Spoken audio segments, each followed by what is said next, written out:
Мен Дулатбаева Ақерке 2009 жылы 3 наурызда Шымкент қаласында дүниеге келдім. Мен номері 11 жалпы орта білім беретін мектебінде 7 сынып оқушысымын. Менің спорттық жолым 2021 жылдан басталды. Жасыбай спорт кешенінде дзюдодан 8 наурызға арналған ашық біріншілігінде 52 килограммен бірінші орынға ие болдым.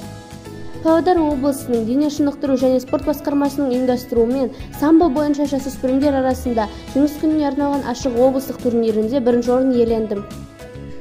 Павлодар облысының туризмді және спортты дамыту жөніндегі басқармасының ұйымдастыру бойынша джиу-джитсу, камбо-дзюдзу бойынша жасөспірімдер, юниорлар мен ересектер арасында Павлодар облысының чемпионатында 50 кг салмақ дәрежесінде бірінші орын алдым.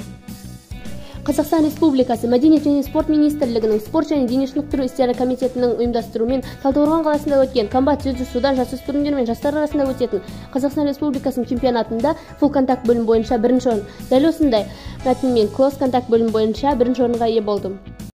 Менің енді алға қойған мақсатым Азия және әлем чемпионы атанып, тәуелсіз Қазақстанның көк туын әлемге паш ету.